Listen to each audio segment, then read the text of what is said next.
Beautiful north সিকিমের episode 2তে তোমাদের সবাইকে সুস্বাগতম।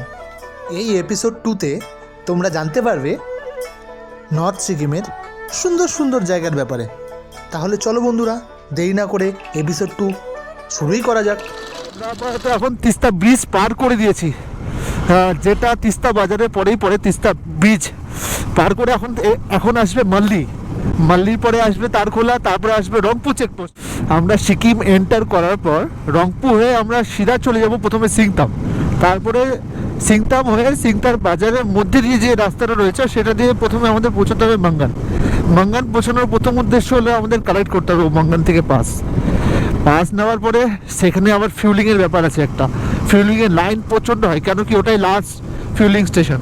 সেখান থেকে আমাদের যথেষ্ট পরিমাণে ফুল করে নিয়ে বা এক্সট্রা যেটা থাকবে আমাদের কাছে যে এক্সট্রা জারেও আমাদের ফিউল নিতে হবে, কারণ কি ওটার পরে আর কোথাও ফিউল স্টেশন নেই, কোথাও তুমি ফিউল পাবে না। তোমার কোথাও যেতে ইচ্ছা করবে কালা পাথর বা অন্য লাচেং যেগুলো ইনসাইড জায়গাগুলো রয়েছে, সেটা দেখতে হলে তোমার এনাফ ওখানে হয় না, একটু দিতেই হয়, ক্যারি করতেই হয়। যে তুমি ফুল করে যাবে ওখানে সিওরিটি কিছু নেই, তাই জন্য আমরা একটু ওখান থেকে বেশি করে ফিউল ভরে নিব ওখান থেকে লাস্ট, যেহেতু ওটা আসার সময় তো পাবো কিন্তু যাওয়ার সময় মেন ইনকেস যদি দরকার পড়ে, তাই আমরা চিন্তা করছি ওটাতে ফুল করেই নিব। চলো, সো ফাইনালি আমরা দেখতে দেখতে সিকিম এন্টার করে গেলাম বন্ধুরা। দেখতেই পাচ্ছ এখান থেকে গ্যাংটক 38, সিংতাম 12 আর নামচি 43। এই নতুন সেই ব্রিজ বানানো হয়েছিল, আমি আশাই হয়নি তারপরে আর এত সুন্দর বানিয়েছে এই ব্রিজটাকে। আগে পাশে ছিল ওই পাশ দিয়ে রংপুর ব্রিজটা এন্টার করতে লাগতো, কিন্তু এই যে নতুন ব্রিজটা বানানোর পর আমি ফার্স্ট আসলাম ওই পাশটা রংপুর সিটি বলতেই পারো, ওটা এই পাশটা, এটা পেছন সাইডটা যেটাতে এন্টার করলাম। কিন্তু সকালের যে ভিউটা আসছে না, তোমাদের দারুণ লাগছে, আমি তোমাদের কি বলে বোঝাতে পারছি না, আমি দারুণ লাগছে দারুণ। এখান থেকে সিংতাম যাবো, সিংতাম এখান থেকে 12 কিলোমিটার দেখাচ্ছে। সিংতামে গিয়ে একটু ব্রেকফাস্ট করতে হবে, সিংতামে গিয়ে একটু থেমে ব্রেকফাস্ট করে তারপরে আমরা মাঙ্গানের দিকে আগাবো। মাঙ্গান এখান থেকে 69 অ্যাপ্রক্স 70 বলতে পারো তোমরা। মাঙ্গান যত তাড়াতাড়ি পৌঁছাবো, পাস কালেক্ট করবো, তো আজকে আমাদের রাইডটা ইজি হয়ে যাবে ততটা। দেখছি কত তাড়াতাড়ি পৌঁছানো যায়। রাস্তা তো খুব চ্যালেঞ্জিং আছে ওই পাশে, যেহেতু অফ রোডিং ভাঙাচোরা রয়েছে রাস্তাটা, তো দেখছি কতক্ষণে পৌঁছানো যায়, পৌঁছানোটাই মেন। এপাশ থেকে দেখাচ্ছে গ্যাংটক 38, কিন্তু গ্যাংটক তো যাওয়া হবে না, আমরা সিংতাম দিয়ে ভেতরে দিয়ে রাস্তাটা দিয়ে সিধে চলে যাব। দেখছি আমরা, চলো। এখন আমরা রংপুর চেকপোস্ট পার করছি। তোমরা দেখছো চেকপোস্টে হয়তো চেকিং চলছে, হয়তো ওই জন্য জাম রয়েছে, আগে একটা বড় গাড়ি দাঁড়িয়ে রয়েছে, তাই জন্য বুঝতে পারছি না আগে কি হচ্ছে, কিছু দেখা যাচ্ছে না, ক্লিয়ারিটি নেই কিছু আগে দেখছি। অ্যান্ড কিন্তু মনে হয় মেবি চেকিংই চলছে, সবাই দাঁড়িয়ে আছে ওখানে, সবাই জিজ্ঞাসা করবে হয়তো।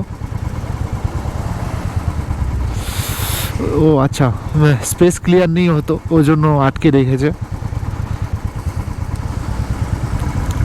তবে এই ব্রিজটা হয়ে খুব ভালো হয়েছে। ওর আগে যেখানে রাস্তাটা ছিল, মানে চেকিংয়ে খুব প্রবলেম ছিল, মানে রাস্তা খুব জাম লেগে যেত। এই ব্রিজটা আমাদের একদম ক্লিয়ার হয়ে গেছে, খুবই সুন্দর হয়েছে ব্রিজটা। চলো বন্ধুরা, আমরা চলে এসেছি সিকিম। ওয়াও,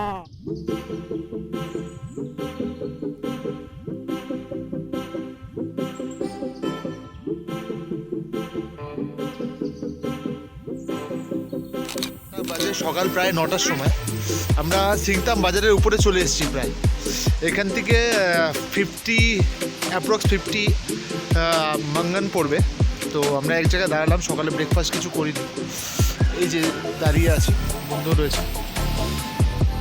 বাড়ির থেকে বেরোনোর পর মোটামুটি এখন ঘন্টা 3 বাইক চালিয়ে ফেলেছি। তো চালানোর পর আমরা এসে পৌঁছালাম সিংথামের উপরে, বাজারের উপরে আপাতত দাঁড়ালাম, যেহেতু ব্রেকফাস্ট করা কমপ্লিট ছিল না আমাদের, সকালবেলা বেরিয়েছি তো ব্রেকফাস্ট করা হয়নি, সেক্ষেত্রে এখন দাঁড়িয়ে ব্রেকফাস্ট করার জন্য দাঁড়ালাম। পিছনে বিউটিটা দেখাচ্ছে। এই রাস্তা ধরে আমরা মাঙ্গানের দিকে আগাবো, আর এই রাস্তা ধরে আমরা সিংথাম হয়ে উপরে আসলাম। গ্যাংটক হয়ে আসিনি, কারণ গ্যাংটক হয়ে অনেকটাই ঘোরা, তাই আমরা এই রাস্তাটা ধরে আবার চলে যাব মাঙ্গানের দিকে। ফেরার সময় গ্যাংটক হয়ে ফিরতে পারি। বেড়াতে আসবো আর ম্যাগি খাবো না, এটা কি কখনো হয়? বন্ধু কেমন বানিয়েছে ম্যাগি বলো? দারুণ। আমি এখনও খাওয়া শুরু করিনি, জাস্ট শুরু করবো। চলো দেখাচ্ছি তোমাদের ম্যাগির কালারটা দেখো। এরা আলাদা একটা লঙ্কা দিয়েছে, তার জন্য ম্যাগির কালারটা এরকম এসছে। কি ম্যাগির কালারটা? পোরসানি।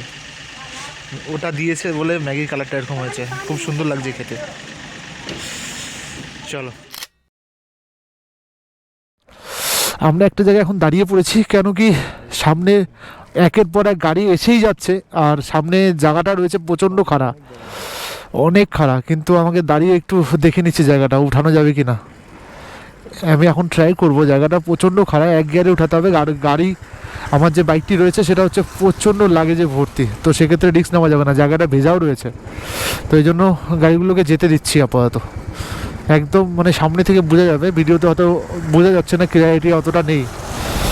তা আমি এবার চেষ্টা করছি, অনেকক্ষণ ধরে দাঁড়িয়েছিলাম, প্রায় 15-20 মিনিট তো দাঁড়িয়েছিলাম। তো আমি একবার চেষ্টা করছি এক গিয়ারে উঠানোর এটাকে।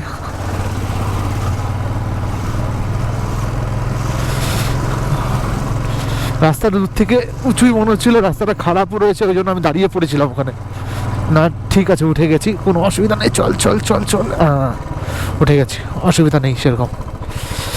চলো, রাস্তাটা ও জায়গাটা একদমই খারাপ রয়েছিল, আর কিছুটা তো অফরোড রয়েছে, ওই জন্য আমি দাঁড়িয়ে পড়েছিলাম ওখানে।